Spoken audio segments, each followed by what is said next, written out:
א', ואת ההקדמה בעצם התחלנו להסביר בכלל מה העניין של ספר התניא, מה העניין בכלל של תורת החסידות, מה היא באה להביא שלא היה לפני, ומה שונה בה מתוך שאר כל דרכי הלימוד שיש ביהדות. ובעצם החסידות באה ודורשת דבר אחד, שהוא היה מעין חידוש, שני דברים מרכזיים. קודם כל שהתורה שייכת לכל אחד, ולא משנה מי אתה ומה אתה, מה אתה עושה בחיים, גבר, אישה, ילד, ילדה, פועל, עובד בניין, אברך, לא משנה מי אתה, התורה שייכת לך, ולכל אחד יש את החלק שלו בתורה, ואף אחד לא יכול לקחת לו את החלק הזה. זאת אומרת שהחלק הזה הוא שלי, לי יש את היכולת להתחבר למשהו מסוים בתורה שאף יהודי אחר לא יתחבר אליו, אני אחדש בו דברים שאף אחד אחר לא יכול לחדש בו, ולכן בעצם התחילו, תורת החסידות קמה דווקא מתוך יותר, דיברנו על זה יותר מהאנשים הפשוטים וכולי, שהבעל שם טוב פשוט היה מחטט רגליים ומגיע ומחפש את אותם יהודים שבאמת לא מצאו את עצמם בעולם היהדות לפני. שאם אני לא בן תורה או אם אני לא משהו שאפשר להגיד עליי שאני קשור לתורה, מצוות, תפילה או משהו כזה, או יש לי ידע, אז לא הייתי נחשב לכלום בעולם היהדות, ופתאום בא הבעל שם טוב וחידש והפך את כל הקערה על פיה, ודווקא אמר שהפשוטים הם עליהם יושב הכל. והוא מביא לזה סימוכים מזה שעל משה רבנו אין עוררין שהיה לו את כל האיכויות והיכולות מבחינה תורנית. הוא היה מנהיג של ישראל, נביא, פה אל פה אדבר בו. הקדוש ברוך הוא אומר שהוא כועס על מרים ואהרון שדיברו עליו לשון הרע, אז הוא אמר להם איך אתם יכולים לדבר כאילו על עבדי משה שפה אל פה אדבר עמו כדבר אדם אל חברו. כאילו אני לא, זה כמו, אתם חושבים, נביא בדרך כלל היה צריך לצאת מעצמו, זה היה צריך או להשתגע, או שהיו לוקחים כאילו אלכוהול, הם היו צריכים פשוט לצאת מעצמם לגמרי. זה היה בדרך כלל נופל עליהם, והיו הרבה שהיו מאבדים הכרה, מתעלפים, מתוך שינה. הנבואה לא הייתה באה במשהו קל. והיו הרבה נביאים בעם ישראל. לפעמים אנחנו מכירים רק כמה נביאים שאנחנו מכירים הבולטים ביניהם, אבל אתם יודעים כמה נביאים היו בתקופת הנביאים, שזה בית ראשון, היו יותר מ1,200,000 נביאים. מה? 1,200,000 כתוב בגמרא שהיו. והם פשוט היה, בגלל זה גם זה היה זמן, כאילו זה היה דורות שהיה נבואה בעם ישראל, שכל אחד פתאום היה פשוט יוצא לו נבואה. היו מחוברים כולם. היו מאוד מחוברים. תשמעי, מגיעים לבית המקדש, רואים 10 ניסים בעיניים כל הזמן מולם, וזה היה כנראה נותן להם חוויות שהם היו הרבה יותר מחוברים, יותר מקושרים. אבל לא רק במקום לא טוב, גם דרך חלום מגיע נבואה. גם אמרנו דרך חלום, דרך הרבה בני אחד. ישראל גם היו במקום כזה. אצל משה רבנו אבל זה היה ככה, פשוט מתי שהוא רצה לדבר, הוא פשוט היה פותח ומדבר, וידבר השם למשה לאמור, פשוט דיברו אחד עם השני. ועם כל האיכויות שהיו למשה רבנו, בסוף מה אנחנו אומרים בתפילת שבת? ישמח משה במתנת חלקו, שמה? כי עבד נאמן קראת לו. כל מה שיש לו, אתם יודעים על מה הוא באמת שמח? על זה שהוא זכה להיות עבד. אני עבד של הקדוש ברוך הוא, ומה זה עבד? עבד אין לו כלום. כל האיכויות שיש לו, זה הכל של האדון. לעבד אין מהות. גם אם עבד מוצא משהו, המציאה שייכת לאדון. אם עבד ילד ילדים, הילדים שייכים לאדון. הוא כלום. אין לו מציאות מבחינת תורה. והוא אומר, במה אני שמח? כאילו עצם זה שאני עבד, שאני זכיתי להתבטל, ולהרגיש שאני כלום, להתבטל באמת לבורא עולם. זאת אומרת שאם זה היה השמחה שלו, ועיקר השמחה שלו, משמע שזה שייך לכל יהודי. ועם זה התחלנו בעצם את התניא, ואז הוא אמר שאני החלטתי לכתוב, למרות שבעצם תורת החסידות היא לא באמת משהו שאפשר לכתוב אותו, כי זה משהו שיותר צריך להתחבר אליו ויותר להקשיב לו, וכל אחד מבין את שלו, ולבוא ולכתוב זה סיכון, דיברנו על זה כאילו בזה, ובסוף הוא כן החליט לכתוב. הוא אמר שבספר התניא יהיה את התשובות להכל. למה? כי בעצם הוא נוגע בכל מקומות שבעצם נותנים לך את הכוח ואת היכולת להתגלות. למה אני מביא את ההקדמה הזאת? כי עכשיו אנחנו נכנסים לפרק ג' שתכלס אנחנו מתחילים לדבר על מבנה הנפש. מבנה האדם, מבנה הנפש. זה עכשיו הולך להישמע לנו קצת עמוק וכל מיני ספירות ודברים, אבל לא להתאפס על זה. לנסות לא להיכנס למקום הקבלי או הנסתר שאנחנו הולכים ללמוד היום, כי אם אנחנו נכנסים לזה אנחנו מאבדים את כל הנקודה של החסידות.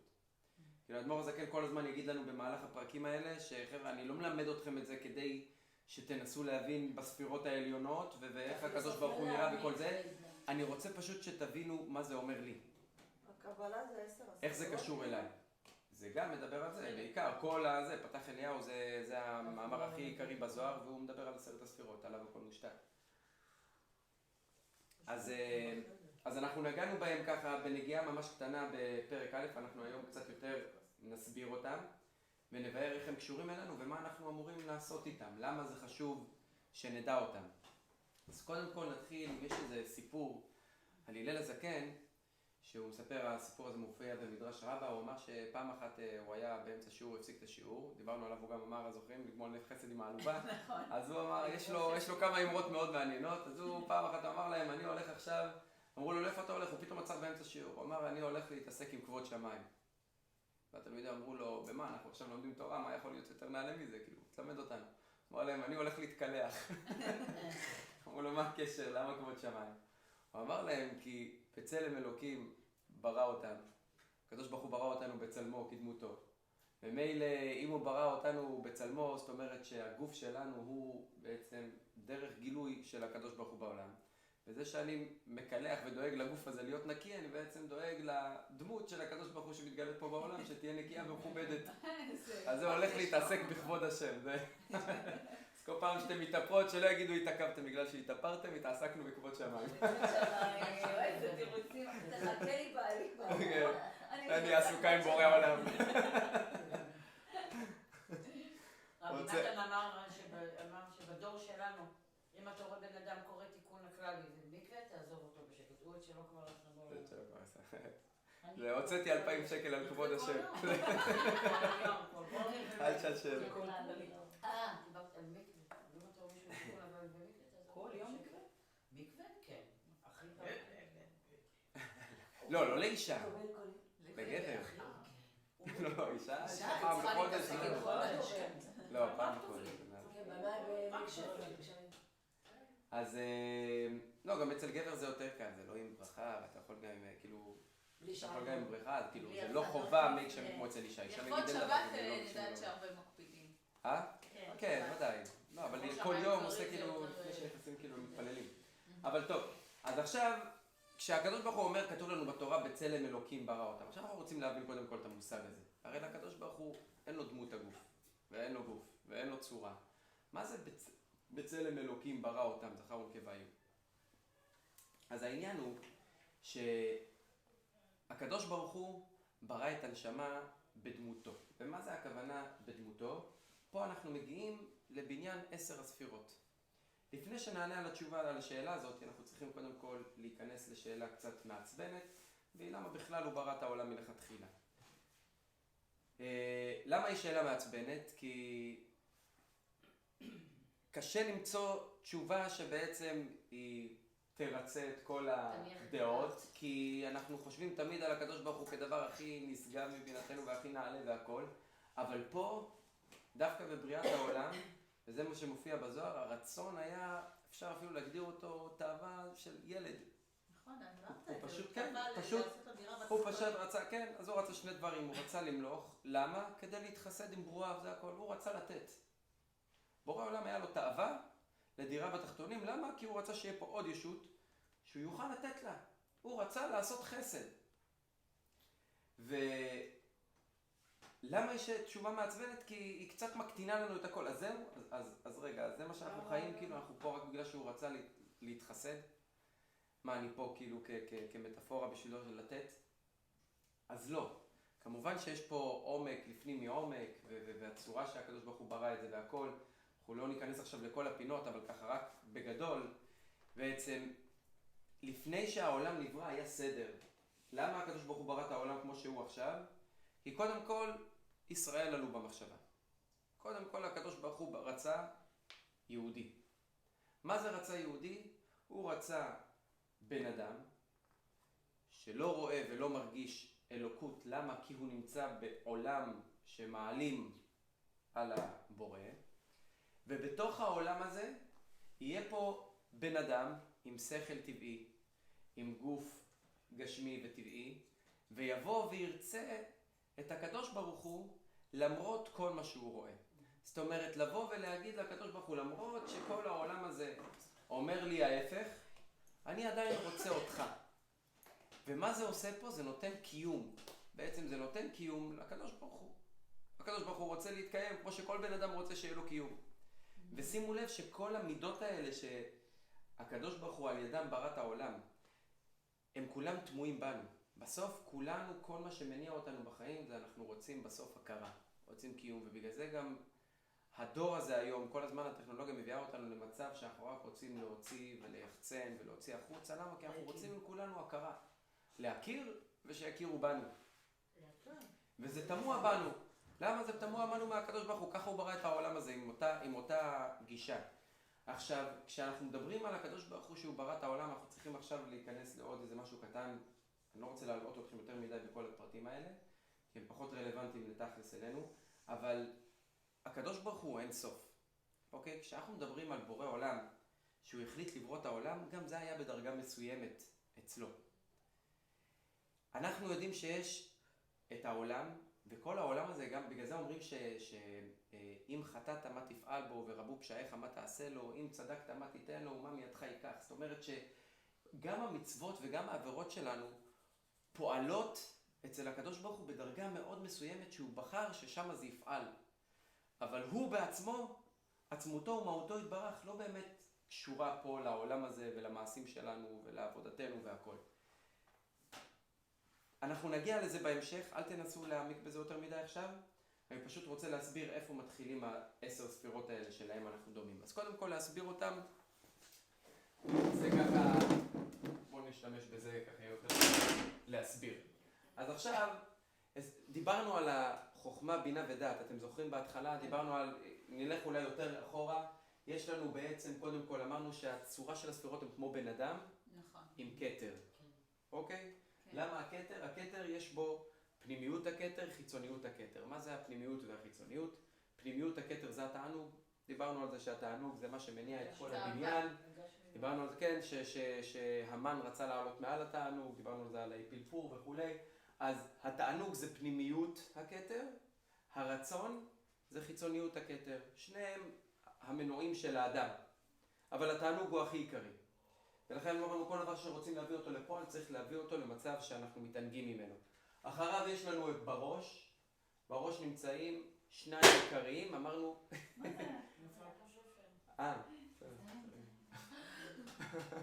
אז בראש יש את השניים העיקריים, אמרנו שזה החוכמה והבינה. זוכרים, דיברנו על זה, על האבא והאימא. החוכמה והבינה בעצם זה... יהיה לכם קל לראות את פה? עשינו את זה, זה בסדר, זה... הנה אולי יהיה לכם פה... כן, שתראו בערך. יש לי את זה מעל המיטה. אז מעל המיטה? ליד המיטה. אז החוכמה ובינה, העניין שלהם בעצם זה לקחת את התענוג הזה שיש לי, ואני רוצה עכשיו להביא אותו לידי פועל. בא לי משהו מסוים, אני חפץ. עכשיו איך אני מביא את זה לידי פועל? אז פה יש את החוכמה ואת הבינה נכנסים. עכשיו יש סיפור שממחיש את זה, את ההבדל ביניהם. היה פעם אחת הרבי יוסף יצחק, שזה חמיב של הרבי. הוא היה עם אבא שלו, רבי שלום בר, הרבי הרש"ב. הם היו ביחד, הם הלכו לווינה לאוסטריה. הוא היה, לפעמים הרבי הרש"ב היה הולך ככה לכל מיני שליחויות, והיה מגיע למקומות לפעמים בשביל יהודי אחד. סופר שפעם אחת הוא הגיע לצרפת לאיזה מלון. הוא רצה שיסגרו לו חדר ולא היה לו כסף, אז כי הם היו ברוסיה והחסידות באמת הייתה אז בשפל, כאילו ממש מכל הבחינות, כי ה-KGB, האיפסקציה באמת ישבו עליהם וגמרו עליהם. והוא ביקש מהגבאי שלו שיקח לו חדר במלון בפריז, והוא רוצה במלון הזה חדר שהוא סוויטה הכי יקרה שיש. הוא אמר לו בדיוק איזה מספר סוויטה הוא רוצה, והוא רוצה אותו ללילה אחד. עכשיו המלון הזה היה תועבות, זה היה, כולו היה קזינואים ודברים ואולמות. לא הבין בכלל מה הרבי רוצה ללכת לשם, ועכשיו לנסוע עד צרפת, עד פריז, הם היו אז ברוסטוב, ברוסיה. על מי אתה מדבר עליו? על הרבי הרש"ב זה השתיים לפני הרבי מלובביץ'. ואז הוא לקח אותו לשם, וכל זה היה, הוא היה באיזה סוויטה, ליד הסוויטה שלו היה שם איזה יהודי שלקח את הסוויטה הזאת, ואז הוא ירד איתו פעם אחת, הוא ראה אותו יורד לקזינו, והוא ירד איתו ביחד. הרבי הרש"ב יורד איתו יחד לקזינו, אמר לו, לאן אתה הולך? אומר לו, קזינו, ירד איתו. הוא ישב לידו, הוא ראה אותו איך הוא משחק, ואז באמצע הוא רק אמר לו, הוא בא, הוא הביא שתייה, הוא רק אמר לו באוזן, יין נסך, מטמא את הנפש. זה הכל. הלך, לא ישן אפילו בחדר, אמר לגבאי שלו, זהו, סיימנו. שילמו את הזה, חזרו באותו לילה לרוסיה. וואו. תסביר מה זה יין נסך. יין נסך זה יין שבעצם כאילו נעשה על ידי גויים. כן. למה זה נקרא יין נסך? כי הם מנסחים, היין אצלם, כאילו ניסוך לעבודה זרה, יין זה הדבר הכי נעלה שיכול להיות, כאילו לעבודה זרה, ולכן כאילו הולכים על זה שגוי, כאילו הרמב"ם אומר שגוי תמוה לו בנפש, כאילו העניין שכן הוא רוצה לעבוד עבודה זרה, אפילו שזה לא ניכר אצלו כלפי חוץ. כן. לכן כאילו כמו שאצלנו יש זה, אז אצלם פנימיות הנפש, הם בראש. כמה שגוי פותח יין, יש על זה. אסור, זה נכון. גם בעיה, כן, פחות נורא, אבל זה גם בעיה. אז בקיצור, אז מה רציתי לספר עליו שמבדיל בין חוכמה לבינה? אז הוא אומר שפעם אחת הוא היה איתו בווינה באוסטריה. הרבי הרייץ, רבי יוסף יצחק, הוא הבן שלו, של הרבי הרש"ב. ואז הוא ראה אותו, הוא מספר ככה, הוא היה כותב הכל ביומנים. היה לו יומנים מטורף, ממש, מדהים לקרוא את כל היומנים שלו. ואז הוא אומר שמשעה 5 בערב, הוא רואה את אבא שלו, עסוק באיזה מחשבה, עם העיניים למעלה, עיניים פקוחות, יושב ככה עם העיניים פקוחות, מסתכל למעלה, עד 3:45 לפנות בוקר. והוא לא זז ממנו, הסתכל עליו כל הזמן, רצה לראות, כאילו הוא לא רצה להפריע לו גם. וכל 10 שעות האלה, כמעט 11 שעות, הוא שואל אותו בסוף, כאילו, מה זה? מה קרה לך? הוא אומר לו, אני חשבתי על עניין מסוים ואני אביא את זה במאמרים שאני אכתוב. ולקח לו 5 שנים להגיד את המאמרים האלה, ו-1,500 עמודים נכתבו על המאמרים האלה, על 10 שעות של מחשבה. וזה ההבדל בין חוכמה לבינה. מה זאת אומרת? שמה זה היה בא בתור הבזק. יש פה את העניין. בחוכמה, כאילו יש את העניין, דיברנו על זה שמה שהבינה עושה, היא לוקחת את כל העניין ומפתחת אותו כדי שיהיה פה חומר שאפשר לעבוד עליו, להבין אותו, לזכור אותו, לעבד אותו, להביא אותו לידי רגשות, לידי השפעה על מישהו או על בחוץ, אז זה מה שהבינה עושה. והבאנו לזה דוגמה מהאבא והאימא, שבעצם האבא נותן את הטיפת זרע, האימא לוקחת את הטיפת זרע והופכת את זה זה לבלד. הדעת, לא? לא, הבינה זה האימא. הדעת זה הילדים. היא בעצם מביאה, הם מביאים את הרגשות. הדעת אמרנו שהיא מקשרת בין המחשבה לרגש, היא המיצר יושבת בגרון. ואז יש לנו בעצם, אחרי זה מתחיל כל בניין המידות. המידות יש לנו חסד וגבורה, זה נקרא זרוע ימין וזרוע שמאל. ההבדל בין שניהם שחסד, כל העניין של הפתיחות, של הנתינה, הגבורה זה העניין של ההפך, זה סגירות, הקפיצות, לאו דווקא לרוע. גם להגיד לא, זה הרבה פעמים גם יכול לנבוע מחסד. וזה יותר חשוב לפעמים להגיד את הלא מאשר את הכן. מי שיהיה רק חסד, זה גם יכול לשבור אותו כמו גבורה. אז רואים אצל אברהם אבינו, מתי נאמר על אברהם אבינו שאתה ידעתי כי ירא אלוקים אתה, הרי היה לו 10 ניסיונות לאברהם. וכל 10 ניסיונות האלו הוא סיים אותם, הניסיון האחרון היה לו בגיל 137, כשהוא היה לו את ניסיון העקדה. עקדה זה האחרון. כן. ותחשבו שהוא התחיל לעבוד את הקדוש ברוך הוא, הלך לך, שזה היה הניסיון השביעי שלו, זה כבר היה בגיל 70, הוא עזב את הארץ, עזב את הכל בשביל בורא עולם, ורק בגיל 137 בורא עולם אומר לו, אחרי שהוא היה צריך לשחוט את הבן שלו, עכשיו אני יודע שאתה ירא השם. תגיד, אתה רציני, איפה הייתי כל היום? 10 ניסיונות, קפץ בשביל הקדוש ברוך הוא לאש, עזב את הכל, ניסיון במצרים, מה שהיה לו בפלישתים, כל כך הרבה ניסיונות, עבר את הכל, והוא אומר לו, אתה ידעתי כי ירא אלוקים אתה. למה? כי אברהם אבינו סימל את מידת החסד, זה היה הטבע שלו. הטבע שלו זה היה נתינה, אברהם אבינו אוהל אברהם, תמיד קיבל את כולם, לא עניין אותו מי הגיע, תמיד האכיל את כולם, נתן תמיד בשפע. יש אנשים שזה הטבע שלהם, לתת. ואצל בן אדם כזה, בסוף כל העניין מתי ניכר שאתה באמת אוהב ורוצה מישהו, כשאתה מוכן ללכת גם נגד הטבע שלך. ואז כשהוא היה בא והיה מוכן לשחוט את הבן, להעלות אותו לעולה, זה מראה שהוא גם מוכן ללכת נגד הטבע שלו. כאילו זה שעד היום נתת למעני, בסדר, זה אתה. זה הטבע שלך. זה אתה. בוא נראה אותך עושה ההפך למעני. ואז הוא אומר לו, אתה ידעתי כי ירא אלוקים אתה. ואצל יצחק זה בדיוק ההפך. יצחק היה כל כולו גבורה. כל היה עניין של הצירה. יצחק אבינו לא קיבל את כולם. בגלל זה גם היה אצלו, כאילו רק הילדים שאנחנו לא שומעים על אנשים שהגיעו ליצחק או שהוא ירח או משהו כזה, הוא היה בדיוק ההפך. וכל אחד היה לו עם מה לעבוד. אז זה החסד והגבורה, ואז יש לנו את התפארת. התפארת זה המידה של יעקב אבינו. זה ההרמוניה. זה על הדעת למזג ביניהם. מתי לתת ומתי לעצור. זה השאיפה. כל בן אדם צריך לשאוף להגיע לתפארת. תפארת גם יש לה עוד שם, היא נקראת אמת. ספירת האמת. האמצע. האמצע. דרך האמצע, דרך הזהב, הרמב"ם קורא לה. אז היא באמת המקום שאנחנו צריכים לדעת להגיע אליו ולדעת לעשות את ההרמוניה הזאת בשילוב הנכון. וזה לא קל לפעמים לראות, כי אנחנו תמיד, יש לנו היסחפות לצד מסוים, אבל בסוף זה נקודת האמת. הדרך שלנו, אם אנחנו רוצים להיות ככה, אנחנו צריכים קודם כל להסתכל על החיים בתור כאלה. כל העניין של, אם אנחנו רק יצאנו מפורים, עד אלוה ידע בן ארור המן לברוך מרדכי, זה באמת להגיע לספירת התפארת הזאת, זה להפסיק לקטלג. להפסיק לקטלג ימים ארורים וימים ברוכים, להגיד הבן אדם הזה טוב, הבן אדם הזה לא טוב. כל העניין של פורים זה לצאת, להגיע לעד אלוה ידע, להפסיק לחבר ולקשר כל בן אדם למשהו. אם אנחנו כל הזמן נגיד הוא ככה והוא ככה, אנחנו לא נתחבר לאף אחד, אנחנו לא נלמד, אנחנו לא נתקדם בחיים. אין דבר כזה יום טוב, יום לא טוב. הכל, אנחנו חיים בתפארת, באמת. זה אמת, אנחנו צריכים לדעת שכל מה שעובר עליי זה מה שאני צריך לעבור, אלה האנשים שאני צריך לפגוש, אלה האנשים שצריך להיות איתם.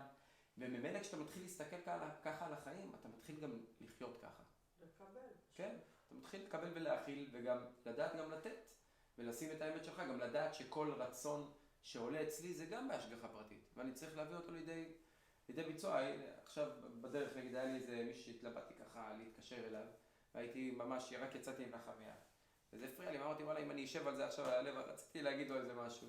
אם אני יושב על זה עכשיו על הלב, זה יפריע לי כל השיעור. ואז אמרתי, להתקשר ופחדתי שהתפתח לשיחה, וזה אמרתי איך הוא יגיב לזה, איך זה, וזה אמרתי לא. לי עלה כרגע, זה גם השגחה פרטית, אני גם צריך לדעת שזה גם כן ביטחון בהשם, גם הרצון שלי. והרמתי טלפון ווואלה יצא הרבה יותר טוב ממה שחשבתי. גם עזר לי וגם עזר לו. אבל גם שחררת את המחשבות הרעות. לא, אין לי מחשבות רעות, אבל זה הפריע לי, רציתי לדעת איפה הוא נמצא. הוא הבן איפה הוא נמצא, ובסוף כאילו הבנו שהכל כאילו באמת במקום טוב ברוך השם. וכן, אז גם זה, גם אנחנו נדע, גם כשאנחנו מסתכלים על הכל כאמת, אני אומר, אנחנו נדע גם לתת לעצמנו להתבטאות בצורה הרבה יותר קלה, הרבה יותר נקייה, בלי כל מה יהיה, מה יגיד, מה. כן, בדיוק, זה. אחר כך יש לנו את ספירת הנצח. אז תפארת ונצח, תפארת זה מרכז המסה של הגוף, נצח והוד זה הרגל ימין, רגל שמאל. הנצח זה המידה של הנחישות. הלהביא משהו לידי פועל, לא לעצור באמצע. אז אחרי שיש לי את החסד ואת הגבורה והבאתי אותם לתפארת, ויש לי רצונות טובים ומשאבים טובים, ויש לי מה לתת טוב לעולם, אם אין לי את הנצח, אם אני לא מבין שידיע לעליונה, ברגע שאני יוצא למלחמה, הקדוש ברוך הוא אומר שבשביל לקבל ניצחון, זה כי תצא למלחמה על אויביך, ונתנו השם אלוקיך בידיך ושווה את השוויון. זאת אומרת, ברגע שאתה יוצא למלחמה, אתה כבר צריך לדעת שאתה הלכת לנצח. אתה לא הולך להילחם, אתה הולך לנצח. בשביל זה יצאת למלחמה, אתה לא יצאת כדי להילחם. אתה יצאת כדי לבוא, להביא את מה שאתה צריך, ובזה זה נגמר. וככה יהודי צריך לצאת למלחמה. וזה לאו דווקא מלחמה הדברים הגדולים, זה כל דבר קטן. אני היום החלטתי שאני עושה כמה דברים, אני רוצה לעשות אותם. אני לא בעזרת השם ולא מתלבט עליהם, אני פשוט הולך לעשות אותם. כן, אני הולך לעשות אותם. זה מידת הנצח, זה מה שהיא צריכה להביא לי, את הנחישות הזאת שאני הולך בניצחון. וההוד זה לדעת עם כל זה, כי אנחנו עכשיו הכל תלוי בנו, אמרנו אחרי זה גבוהה, הכל בי, ופתאום בא ההוד ואומר, צריך להיות לך גם הכרת טוב, הודיה, התודה הזאת. דיברנו על זה על אחשוורוש, שכתוב בגמרא שאחד הדברים, 4 מעלות היו בו, ואחד המעלות הכי גדולות שהוא מביא שמה, שהיה לו הכרת הטוב, שהוא מעולם לא נשאר בעל חוב לאף אחד, על שום טובה, אפילו הכי קטנה שעשו לו. בגלל זה גם היה לו אולי דיברנו על זה לפני פורים, בגלל זה היה לו את ספר הזיכרונות, שהקריאו לפניו. מה זה היה ספר הזיכרונות הזה? זה כל הטובות שעשו לו. ולכן הוא אמר, רגע, איך שסיפרו לו מה מרדכי עשה, הוא אומר, מה נעשה לעיקר וגדולה למרדכי על זה? רגע, מה שילמנו לו? בואו תזכירו לי. אמרו לו, לא נעשה עם עוד דבר. אוי ואבוי, לא נעשה עם עוד דבר, עכשיו כאילו זה. ישר מי בחצר, המן בא, ואז הוא אומר לו, יאללה, בוא, תן לי, מה עושים עם האיש אשר המלך חפץ ויקרו? ואז הוא בא ומזה התחיל כל הגאולה של עם ישראל. אבל הכרת הטוב. זה העניין של ההוד. והיסוד היא הספירה האחרונה. אז בעצם, כמו שראיתם שם בזה, זה הכל מגיע, כאילו זה הכל משולשים, מתחבר, כולם מקושרים אחד לשני. בסוף מגיעים ליסוד. שלחתי לכם את זה בקבוצה. כן? מגיע ליסוד ואז למלכות. שניהם ספירות מאוד מאוד חשובות. מה היסוד עושה בעצם? היסוד זה הקשר הפנימי. היסוד זה גם הוא יושב באזור הברית. זה איפה שיושב ספירת היסוד, כאילו בגוף האדם. ולמה הוא חשוב? כי הוא בעצם מה שמקשר ומחבר, והתחברות למצב. אני לא יכול לעולם להשפיע, לדבר, לתת, אם אני לא באמת מתחבר לאותו בן אדם. אני רוצה לעזור לאותו בן אדם, אתה לא יכול לבוא מלמעלה. אתה לא בא לבית על אף אחד. אף אחד לא חייב לך שום דבר, ואתה לא חייב לאף אחד שום דבר. בגובה העיניים. אתה רוצה, כן, בגובה העיניים, לבוא ולהתחבר ולהתקשר באמת. להרגיש את המקום שלו, וגם אם אתה מדבר עם ילד, אז תהיה במקום שלו, תהיה בראש שלו, תבין מה עובר, אל תבוא לו מלמעלה. אתה חייב לבוא מהמקום שלו, להבין מה הוא עובר כרגע. אם אתה לא מסוגל להבין אותו, אז אל תשפיע עליו כרגע. אל תשפיע עליו, כנראה זה לא הרגע שלך. אם את לא מבינה את בעלך, גם אל תנסי להגיד לו מה לעשות. תנסי קודם כל להבין אחד את השני, ואז לבוא ממקום כזה. אז זה היסוד, ואז המלכות, היא באה ובעצם, ועם זה אנחנו מסיימים את העניין הזה של הספירות, המלכות היא כל ההוצאה לפועל. המלכות תכלס לא נותנת, אין לה כלום מעצמה, אין לה איכות שהיא נותנת מעצמה, אבל היא מקבלת מכל הספירות, והיא תכלס מוציאה לפועל. המלכות באה ומסדרת את הכל, שיהיה לי סדר בראש, שלא פתאום מתפרץ לי חסד, פתאום מתפרץ גבורה, וזה, יש לה את הכל, היא עכשיו משחקת עם החומר גלם. וזה כמו מלך. מלך הוא לא עושה שום דבר מעצמו, הוא רק אומר לכל אחד, אתה עושה ככה, אתה עושה ככה, זה מלך טוב. מלך טוב יודע לנהל. אז זה בעצם כל מבנה הספירות, אז איך אנחנו עכשיו נבין מה זה בעצם... אסתר המלכה לבשה מלכות, אמרו כאילו יש תעשה מלכות. כן, באותו רגע שהיא נהייתה מלכה, היא הייתה צריכה לדעת, עכשיו היא מנהלת, נכון? דרך אגב, אתם יודעים על מה... הרבה פירושים של העשר ספירות האלה, אבל מה שאתה אמרת עכשיו היה ממש מעניין. מזל שזה מוקלט. שמה? זה מוקלט, כתוב. אני יכול לכתוב לכם את זה. כן, קודם כל כתוב לי פה, אני כתבתי את הכל, פשוט רציתי לעשות סיכום. אתם רוצים אני יכול לשלוח לכם את זה? כן. האמת זה סיכום, אני ארחיב אותו קצת, כי זה... מי מנהלת את הקבוצה? אני ארחיב אותו קצת כי זה ככה נקודות שאני שמתי לי כדי לזכור, אני אין בעיה. יופי, תודה. זה ממש מעניין. עשית את זה ממש מעניין. יש לי גם, אני אשלח לכם גם את התמונות שציירתי אז עם זה, עם הסיכום הזה, זה יהיה לכם יותר קל. אוקיי, דרך אגב, נזכר בעוד סיפור ככה, סתם כאילו פשוט עם החוכמה ובינה שזה לא יברח לי, אבל הארי הקדוש, תראו כי זה גם דורות קצת יותר אחורה.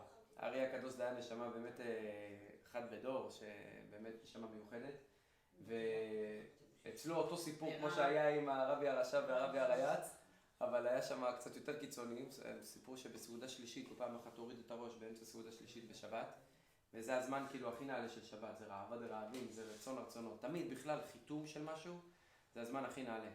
נגיד הרבי תמיד הקפיד כל אירוע לעשות בחיתום שלו, נגיד ביום הולדת, לא בערב היום הולדת לחגוג, בצאת היום הולדת. אזכרה נגיד הילולה, בצאת ההילולה, כל הזמן בצאת, למה? כי תופסים את כל החיתום. מעניין, כאילו זה היה תמיד הזה. כמו תפילת הנעילה, צאת שבת, סעודה שלישית, סעודה שלישית היא הסעודה הכי חשובה בשבת. למה? כי כל 24 שעות ביום יש להם הערה חדשה לגמרי, כל יום הוא הערה חדשה. ובחיתום, הכל הולך לחיתום, כאילו בעצם בסוף, מהשקיעה, בעצם עד צאת הכוכבים שמתחיל היום למחרת, כל האור של כל היום נמצא בזמן הזה. וזה הזמן הכי עיקרי, לכן תפילת המנחה זה התפילה הכי נעלית ביום. אליהו נהנה בזמן המנחה, אליהו הנביא.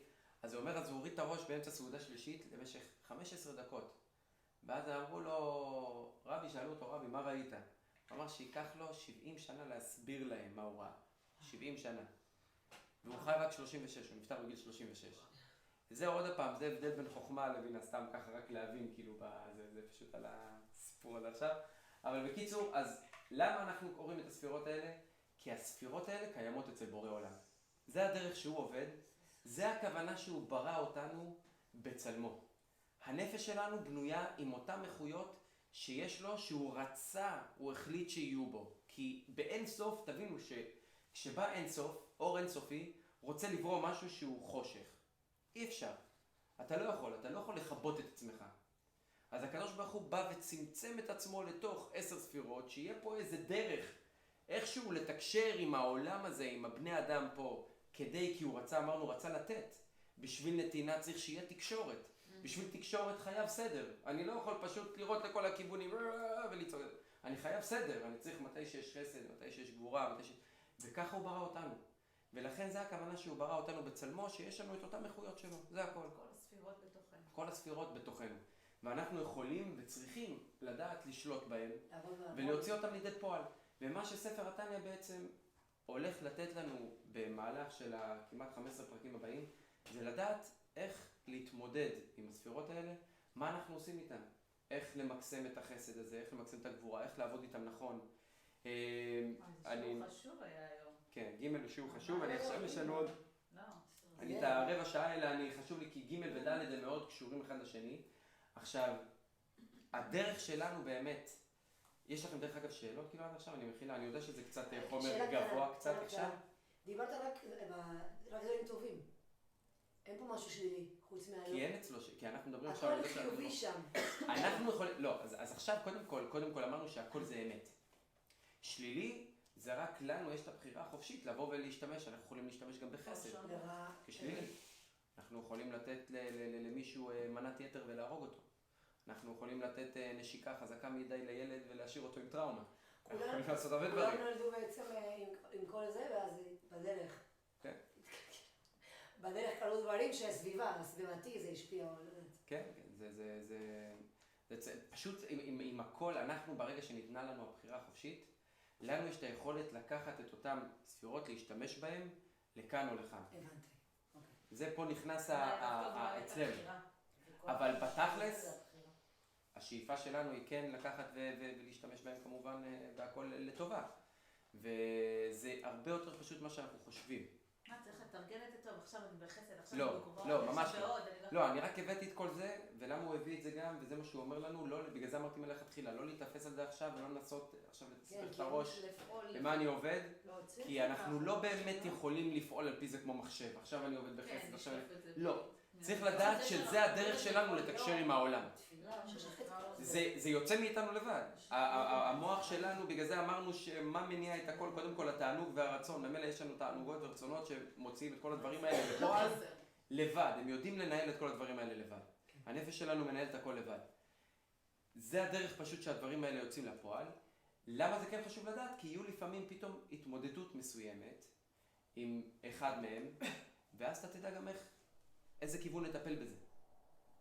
אוקיי? לצורך העניין, הנה, סיפור עכשיו עם הבן שלי, אלעזר, וואלה, זה ממש ממחיש את זה, כי בדיוק דיברנו על זה, שהחסד והגבורה זה הידיים. הבן שלי, לא יודע מה היה לו לפני איזה 3 שבועות, היה קטסטרופה בגן ברמות שכאילו הגננת רצתה כבר להביא לו שילוב, והביאה לו הפניה לפסיכולוג או משהו, צריך ביטוח רטלין וכל זה. כאילו היא ראתה, הוא איבד את זה, ברח לה מהגן איזה 3 פעמים. שולחנות, קפץ, היה כל הזמן צובט את הילדים בפנים, לא יודע. ואז היה יש להם איזה גננת כזאת שמגיעה מדי פעם כזה, פעם בשבוע, לא יודע מה בדיוק, היא כזה צופה כזה מהצד, כן, פסיכולוגית כזה. ואז היא אמרה לו לצייר ציור, היא ביקשה ממנו לצייר בן אדם. ואז הוא צייר סוג של ליצן כזה, היא הבינה לפי הכובע, אבל הוא היה גוף קטן וידיים ענקיות. ושמנות גדולות. עכשיו אני אומר, אוקיי, היא מתקשרת עליי, אומרת לי את זה. אמרתי לה, היא אומרת לי, תשמע, כאילו, וזה, תראה, כאילו, אולי יש משהו עם הידיים, יש לו משהו עם הידיים, אולי מרביצים לו בבית, יחים או משהו כזה. אמרתי לה, תשמעי, אצלנו הם לא מרימים על ויד, כאילו, הוא בדרך כלל מרים עליהם, אלעזר הוא קודש קודשים כזה, הוא הקטן, הם לא נוגעים בו. ואז, כאילו, לקחנו זמן, לקחנו איזה שבועיים להבין את זה. אבל אז איזה יום אחד הוא בא מספר לי את זה באוטו, הוא בא בוכה מהבית כנסת, כאילו, יצאנו מהבית כנסת. הוא אומר, אבא, יוסף צבט אותי עוד הפעם. עכשיו אני אומר לו, מה יוסף? כאילו, חשבתי, הבן שלי יוסף. אז הוא אומר, לא, כאילו, ואז הבנתי שגיסי, הוא משחק איתו, הוא גם כאילו קצת יש לו את הזה שלו, הוא צובט, והוא גדול, בן איזה 25, אבל הוא צובט אותו חזק, כאילו, אוהב אותו, הוא נותן לו בלחיים.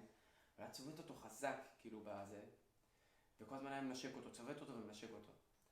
והוא לקח את זה כאילו בתור זה, וזה פשוט הכניס אותו לסטרס מטורף.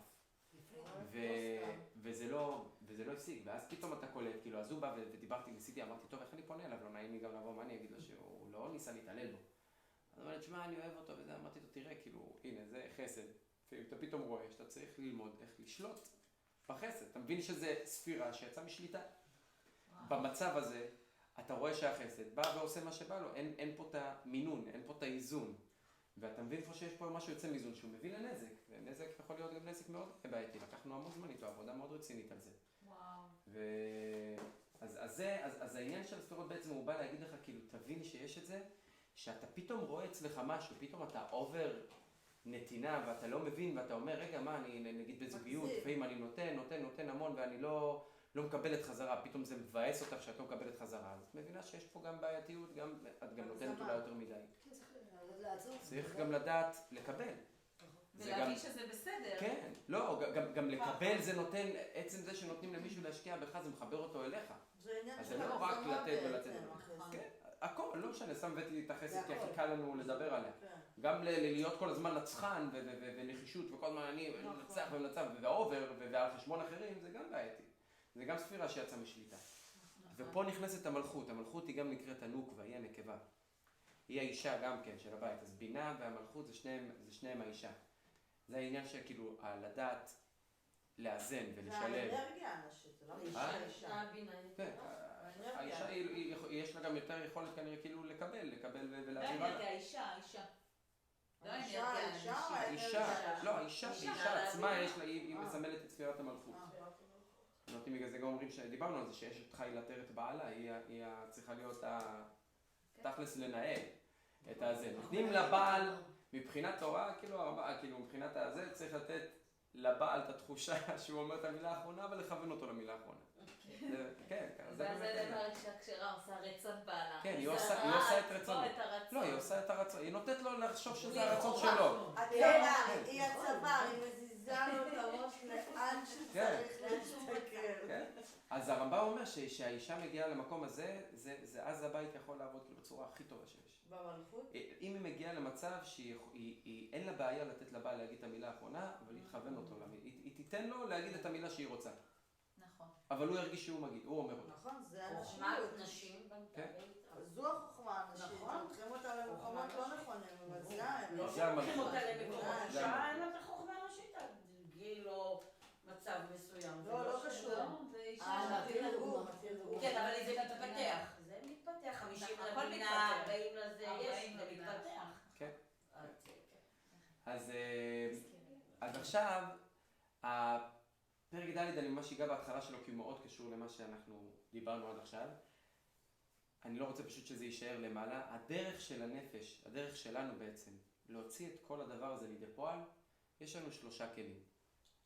ומחשבה, דיבור ומעשה, נגענו בהם וממש ככה גירדנו אותם לפני, אנחנו קצת נדבר עליהם יותר. אנחנו לא שמים לב לפעמים ולא מודעים לזה, שבעצם בסוף כל העולם נע על מידע. על מידע שעובר. המידע הזה עובר ב3 דרכים, יש לנו להעביר את המידע במחשבה, בדיבור ובמעשה. דיבור ומעשה הם אחד, מחשבה הוא מנותק. מחשבה זה יותר אישי, שלי. מחשבה זה כלי כל כך חזק, אני יכול לבנות עולמות, להחריב אותם, לסדר אותם, לעצב אותם, להיות האדריכל של עצמי, כל עוד זה נשאר במחשבה. אנחנו בגלל זה גם אומרים לפעמים, חכם, כאילו, איך אומר שמה? לא סייג לחוכמה שתיקה, יש עוד דבר שפרקי אבות מביא שם חכם. לא, גם לא מצאתי גוף טוב לשתיקה. אבל חכם חושב, לפני שמשיב, כאילו, יש איזה משהו כאילו שכחתי את המילים שחז"ל אומרים, אבל חכם שהוא חושב לפני שהוא מדבר. לפעמים לנו זה נראה כאילו, אם אני רוצה להראות שאני חכם, אני ישר, אני צריך להביע דעה. הנה, כולם יושבים, אומרים וזה, מה אני יושב בשקט? מה, הם חושבים בטח שאין לי מה להגיד? ההפך. מי שיש לו לקפוץ, ויש לו כל הזמן מה להגיד, זה טיפש. בן אדם שלא מסוגל לחשוב, יש לנו כלי. אנחנו יכולים ליצור במחשבה שלנו דברים לפני שהם עושים נזק. או לפני שהם מביאים יתרון. אני לא יודע מה הם עושים. אבל קודם כל תצייר אותם במחשבה, טוב מאוד. תאבד אותם טוב במחשבה. בגלל זה אומרים סוף מעשה מחשבה תחילה. מחשבה חייבת להיות העיקר. ולא נורא גם אם לא אמרתי הפעם, וגם פעם הבאה, וגם 3 פעמים, ולא הגבתי ישר, ולקחתי את זה למחשבה. למה? כי המחשבה, אחרי שזה יוצא מהמחשבה, וזה כבר יצא בדיבור או במעשה, אי אפשר כבר להחזיר את הגלגל. אי אפשר להחזיר את הגלגל לטוב ולמוטב. זהו, יצא דיבור, יצא מעשה, ודיבור יותר גרוע גם ממעשים, כי דיבור אתה לא יודע איפה הוא יגמור. מעשים, הנה עשית ציור, אף אחד לא יכול להגיד לך ציירת משהו אחר. אני ציירתי את זה, זהו, זה מה שציירתי, אתה לא יכול להגיד לי משהו אחר. אם דיברתי, שמעתי אותה אומרת כך וכך, עכשיו לכי תתווכחי, תגידי אם זה מה שאמרת, לא אמרת, כן, הוא פיתח את זה כבר בראש למשהו אחר, והדיבור הוא כל כך הרסני, ואנחנו בדיוק ההפך, אנחנו כל כך הרבה פחות חושבים, הרבה יותר מדברים ופחות עושים. כאילו, אנחנו בדיוק דפקנו את כל הסדר. לקחנו את הכלי הכי מסוכן, אנחנו כל היום משתמשים בו, ובמחשבה ובמעשה קצת זונחים אותם הצידה. לא סתם יש שתי אוזניים ופה אחד. זה בדרך להקשיב ולדבר. כן. אז יש סיפור חסידי על איזה בדרן שהיה פסיכולוג שכל הזמן היה שולח בדרך שלו לטפל באנשים שהיו באים אליו עם דיכאון וזה. היה לו איזה בדרן אחד שהוא היה שולח אליו כל הזמן, הוא לא הכיר אותו מעולם, אבל הוא היה יודע שכל מי שהיה באו כמה אמרו לו, תשמע, היינו בהופעה שלו ויצאנו משם מאושרים, אז הוא כבר לקח את זה כמו מין איזה רצפט, כל מי שהיה בא אליו עצוב, לך לקומדי קלאב. בקיצור מגיע אליו איזה יום אחד מישהו מדוכא, חבל על הזמן, ואז הוא אומר לו, תשמע, לך אל הוא יסדר לך את הראש. הוא אומר לו, אני אומר לך, זה לא יעזור. הוא אומר לו, לך אליו, אני אומר לך, אני שולח אליו הרבה אנשים וזה, הוא עוזר לכולם, הוא אומר לו, זה לא יעזור. הוא אומר לו, לא, איך אתה כל כך בטוח שזה לא יעזור? לא, כי אני הבדרן.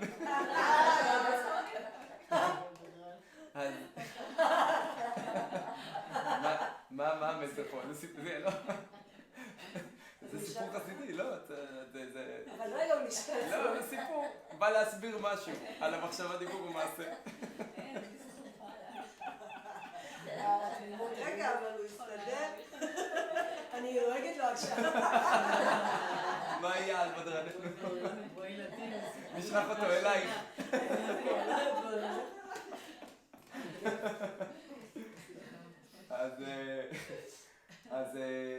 אז מה העניין פה?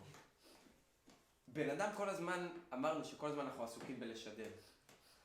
אסור שיהיה לנו נתק בין המציאות הפנימית שדיברנו שזה הספירות לבין מה אנחנו משדרים. כשאנחנו נרגיל את עצמנו לשדר משהו שאנחנו לא ונשתמש בכלים האלה, במחשבה, דיבור ומעשה ונשחית אותם, למה? כי אנחנו נהפוך אותם לכלים שקריים, אנחנו בעצם הורסים את הלבושים האלה, ולמה קוראים להם לבושים? למה קוראים להם בגדים? כי בסוף הם מייצגים מי שאני. קשה מאוד להחזיר גלגל על מישהו שהוא משדר משהו ואתה בא ותופס אותו, ולא משנה מה זה. בן אדם שמדבר ולא עושה, או שכל הזמן אמר לך משדר משהו מסוים, ואז קורה שהוא לא שם, יהיה לך קשה לבוא ולשנות את הראש ולקבל אותו כבן אדם של אמת. אפשר לתקן את זה, כן? אפשר לתקן ואפשר בקלות לתקן. כי ברוך השם, הקדוש ברוך הוא נתן לנו מתנה שהיא השכחה, אנחנו שוכחים הכל, וקל לנו מהר להתרגש מדברים ולתת לרגשות להשפיע. אמרנו שיש שני צורות איך הגוף שלנו עובד. או מהתענוג למטה, או מהרגשות כלפי מעלה לתענוג. אז לא נורא, תמיד אפשר לתקן. אבל לחשוב על איך אנחנו משתמשים במחשבה, בדיבור ובמעשה הזה, ולפי הסדר שלהם, המחשבה צריך להיות לו העיקר, והמעשה, אמרנו סוף מעשה, מחשבה תחילה, הדיבור נכנס איפשהו באמצע. תמצא, הוא רק אמור לגשר. הוא מגשר בין המחשבה למעשה. לדבר מעט, תעשה הרבה. לדבר מעט, תעשה הרבה. כן, ואם אתה מדבר, אז תחשוב מה אתה הולך לעשות עם הדיבור הזה, שהדיבור הזה יביא לעשייה. לעשייה, כן, בדיוק. סתם לדבר, וזה מה שאנחנו אומרים, מושב לצים לא ישב. אין בעיה עם דיבור וליהנות ולשבת אבל כשבן אדם מרגיל את עצמו כל הזמן רק לדבר ולדבר ולדבר על מה הוא עושה ועל מה לא עושה, הדיבור הזה בעצם מביא למצב של זלזול גם בעשייה. הנה, הוא מסתפק בלדבר. הוא עכשיו דיבר, סיפר על מה הוא עושה שעתיים. בסוף אין לו זמן לעשות. אין לו זמן לעשות. כן? לא נשאר אנרגיה. אז המחשבה, דיבור ומעשה, למה אנחנו קוראים להם לבושים? ועם זה נסיים. לבושים יש להם שני דברים. הבגדים. הם מצד אחד, הם לא קשורים לאדם. אבל מצד שני, הם מאוד מאוד מאוד מאוד קשורים ומאוד משפיעים על האדם. איך הם לא קשורים? אני יכול לשים אותם מתי שאני רוצה, אני יכול לשים איזה בגד שאני רוצה, ואני יכול להתפשט מתי שאני רוצה. אני לא מחויב אליהם בשום צורה שלי. אבל מצד שני, הבגדים שלי מאוד מושפעים מהפנימיות שלי. אני מתלבש בסוף בצורה שאני בפנים, ואנחנו רואים את זה על סוגי בני אדם. אתה רואה מישהו לבוש בצורה מסוימת, בונה זה בטח הגיע מפה, זה שמה, זה כזה, הוא ככה, אנחנו ישר מקטלגים, כי אנחנו יודעים שעלינו זה גם משפיע. וגם אנחנו הרבה פעמים רוצים להבליט או לשדר משהו דרך הלבוש, דרך הבגד. ואנחנו אפילו בלי מודעות, אנחנו קיים בבוקר לאיזה משהו מסוים ומחפשים את הבגד המסוים הזה, והמוח שלנו יודע בדיוק מה הוא רוצה לשדר, איזה צבע אתה רוצה לשים, מה הצבע הזה משדר, מה הוא אומר, איזה נוכחות זה נותן. ולא רק שאנחנו ככה מדברים עם הסביבה שלנו דרך הבגדים, הבגדים שלנו גם משפיעים עלינו פנימה. בלי לשים לב, הרבה יותר. הרבה יותר. כן, חושבת על זה? כל ההרצאה שאני עושה. אז זהו, אז זה הלבושים, אז גם כן המחשבה והדיבור והמעשה משפיעים לא רק על צורת החשיבה ועל ההתנהגות שלנו, משפיעים על הנפש שלנו פנימה. מחשבות רעות מחריבות את הנפש מבפנים. הם לא רק הנפש שלי חושבת משהו והכל בסדר, זה רק במחשבה, אני סתם מודאג, הכל בסדר. הדאגות האלה במחשבה, כמו שהבגדים משפיעים על המוח שלי, המחשבות משפיעות על הנפש שלי והן משנות את מבנה הנפש. הן ממש משחקות לי בקוד. הן משנות את המבנה ולפעמים זה תנעשה אין להשיב. ולכן מחשבות הן הכי הרסניות, כי אולי כמה שהן לא עושות כלפי חוץ וכמה שאין להן אימפקט והשפעה על העולם כלפי חוץ, אבל בפנים הן הכי קשורות. והמחשבות... והרבה פעמים זה אשליה. הרבה פעמים זה אשליה. רוב. אני חושב שיהיה ככה. תמיד זה אשליה. תמיד זה אשליה. מחשבות טובות בלבד. בסוף מה המציאות זה תכלס מה אני עושה. המחשבה אין לה באמת... המחשבה יוצרת ליצור את המציאות, אבל מה אני אביא איתה? יודעים שזה אבל באמת השם כבר יוצר אמרתי איפה חולי. של המחשבה. ויוצר חולי, נכון? יוצר מחלות. אני עכשיו מלמד אותם בבית הכנסת, אנחנו עכשיו לומדים את מסכת ברכות בכולל, יש פרק שם, הפרק הרואה, שהוא מדבר הכל על חלומות. מה בן אדם רואה בחלום, כאילו מה הסימן, איזה 5 עמודים מלאים בגמרא, רק על מה אתה רואה, מה סימן, מה אתה רואה, מה סימן. והקדמה לכל זה מאוד מעניין, סתם ככה מי שרוצה לראות פעם, זה מאוד מעניין.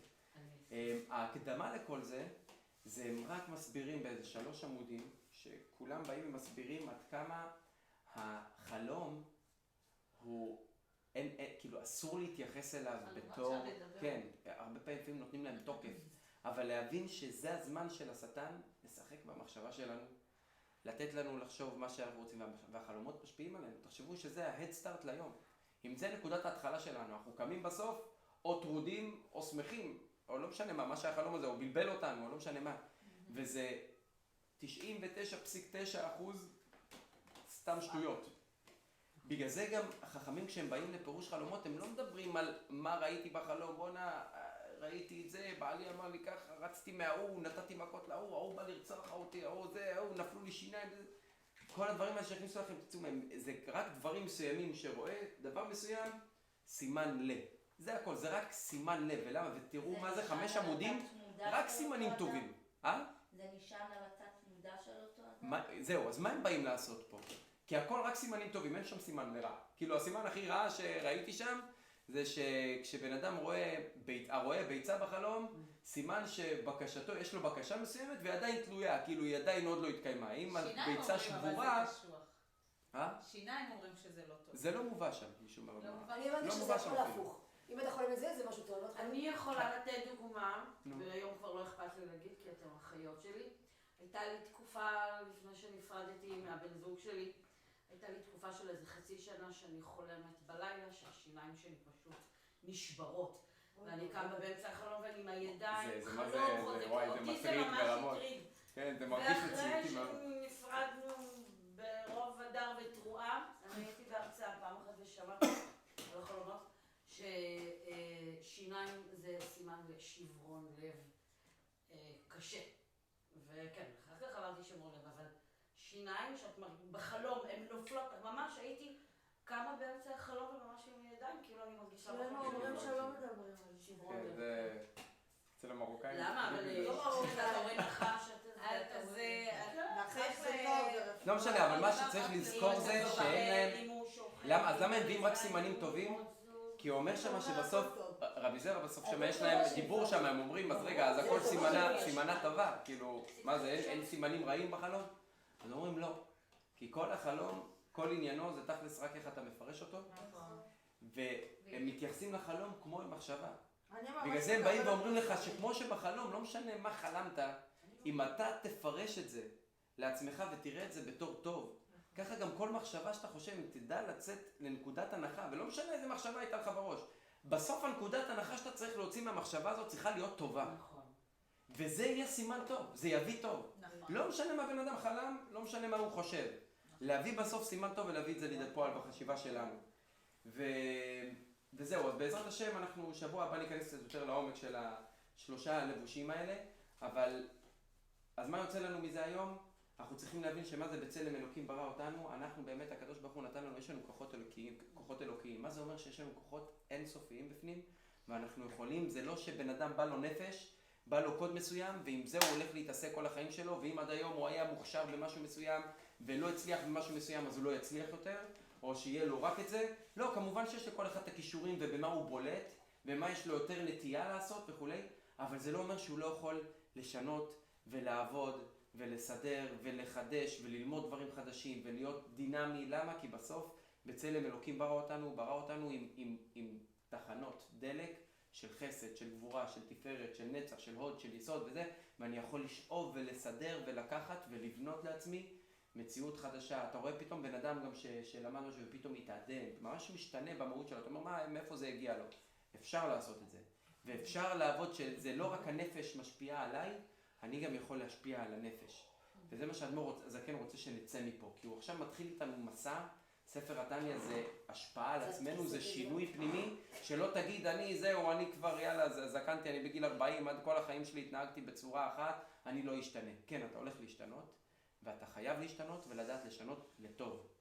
וזה ישנה לך את הראייה, ישנה לך את הכיוון מחשבה, את סגנון החיים והכל.